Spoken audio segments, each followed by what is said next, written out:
Hey guys, আসসালামু আলাইকুম। নতুন একটি ভিডিওতে স্বাগতম জানাচ্ছি। আজকে আমাদের এখানে সাপ্তাহিক হাটের দিন, তো হাটে যাচ্ছি। তো আজকে আপনাদের দেখাবো আমরা এই আমাদের স্থানীয় বাথুলি বাজার নিয়ে কতটা সমস্যায় আছি। আধুনিক এই যুগে যখন চারপাশে বাজারঘাট আধুনিক পরিবেশে রূপান্তরিত হয়েছে, আর সেখানে আমাদের বাথুলি বাজার এখনও অ্যানালগ সিস্টেমে রয়ে গেছে। একটু বৃষ্টি হলেই এই বাজারে হাঁটা চলাফেরা করা যায় না। বিক্রেতারা তাদের পণ্যদ্রব্য নিয়ে যে বসে সুন্দর সুষ্ঠু মতো বিক্রি করবে তা অসম্ভব হয়ে দাঁড়ায়। অনেক সময় তাদের ক্রয়কৃত মালামাল যারা বিক্রির জন্য বসে থাকে, তাদের মালামাল বৃষ্টিতে ভিজে এবং পানিতে ভেসে যায়। তো এটা একেবারেই চরম দুর্ভোগে পরিণত হয়েছে আমাদের জন্য। তাই চলুন আর বেশি কথা না বাড়িয়ে আজকে আমাদের এই বাথুলি বাজারের বাস্তব সমস্যা আপনাদের মাঝে তুলে ধরব। আশা করি ভিডিওটি প্রথম থেকে শেষ পর্যন্ত দেখবেন। তো চলুন দেখা যাক। আসসালামু আলাইকুম বন্ধুরা, আজকে আপনাদের নিয়ে আমি চলে এসেছি ঢাকার ধামরাই উপজেলায় ঐতিহ্যবাহী বাথুলি বাজার দেখানোর জন্য। তবে আজকে এই ভিডিওটি কোনো আনন্দের নয়, এটি একটি দুঃখে ভরা এবং জনগণের দুর্ভোগ নিয়ে তৈরি করা ব্লগ ভিডিও।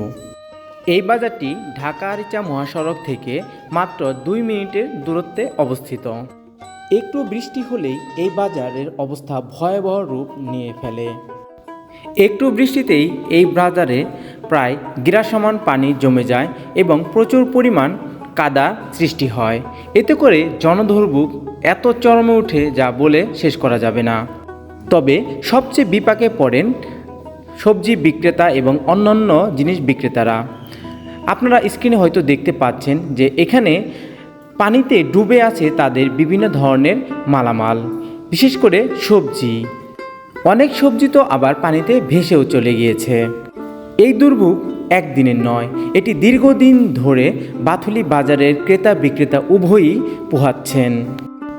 সব বিক্রেতাদেরই একই অভিযোগ, যদি তাদের খাজনা একটু বাড়িয়ে হলেও যেন এই বাজারে পর্যাপ্ত পরিমাণ ড্রেনেজ ব্যবস্থা করা হয়।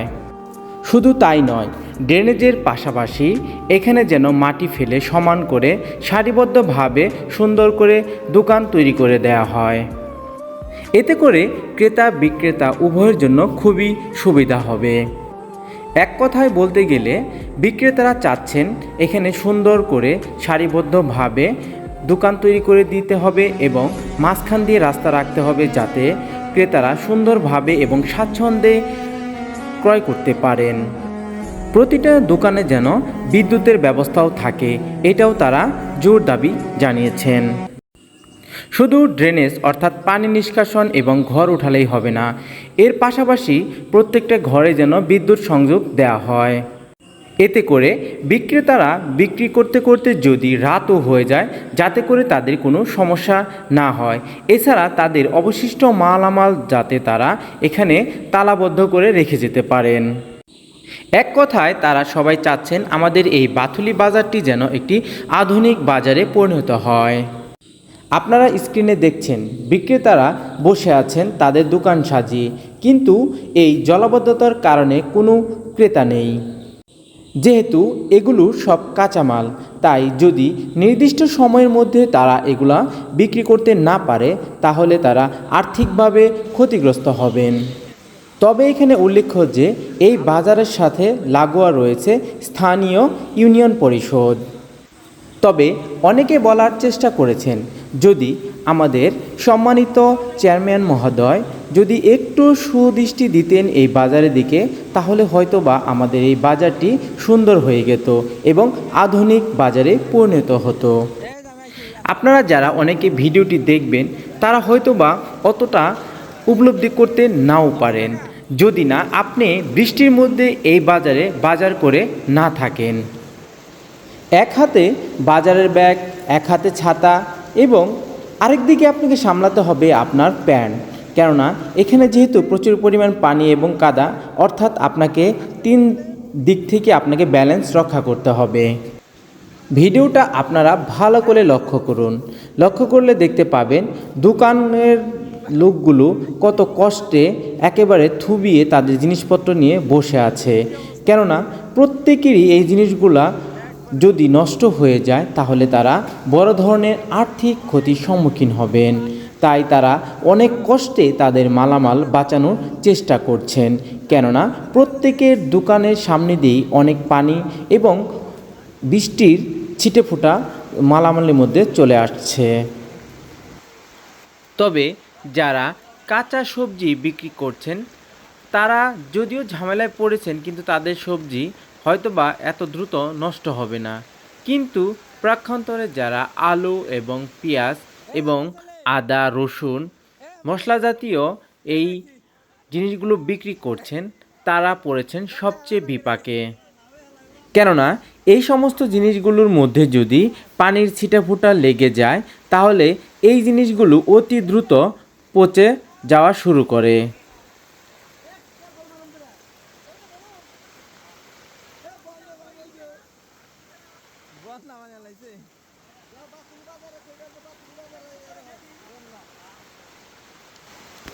স্থানীয় প্রশাসনের নিকট আমাদের জোরালোভাবে আবেদন থাকবে, অচিরেই যেন এই জনগণের দুর্ভোগের কথা বিবেচনা করে তারা অচিরেই যেন এই বাজারটি সংস্কার করে দেয়।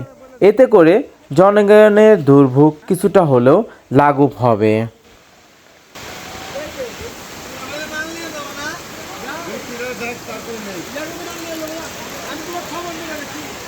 গেরো পানি হয়ে গেছে, গেরো পানি হয়ে গেছে। হ্যাঁ আজকে ঠিক আছে না?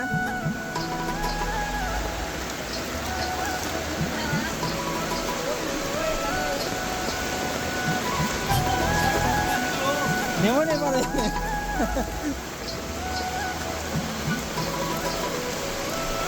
কাকু, ঠিক আছে না আজকে? এটা ডুবছ দে দুই ব্যাগ করে একাকার। হ্যাঁ বেচা কেনি বন্ধ হয়ে গেছে না?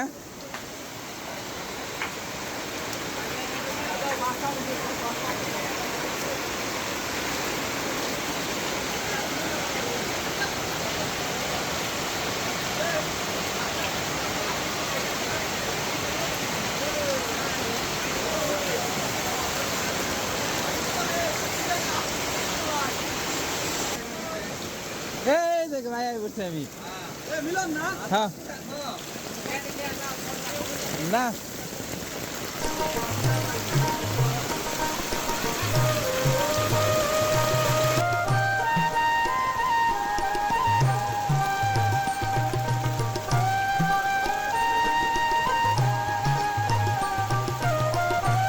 আমাদের ভিডিওটি যদি আপনাদের বিন্দুমাত্র ভালো লেগে থাকে অবশ্যই আমাদের ভিডিওতে লাইক দিবেন, শেয়ার করবেন, আপনার মূল্যবান মতামত কমেন্টসের মাধ্যমে জানাতে ভুলবেন না। আর হ্যাঁ, অবশ্যই চ্যানেলটি সাবস্ক্রাইব করে আমাদের পাশে থাকবেন। সবাই ভালো থাকবেন, সুস্থ থাকবেন। আল্লাহ হাফেজ। আর যারা ভিডিওটি ফেসবুক থেকে দেখছেন তারা অবশ্যই আমার এই পেজটি ফলো দিয়ে রাখবেন। আল্লাহ হাফেজ।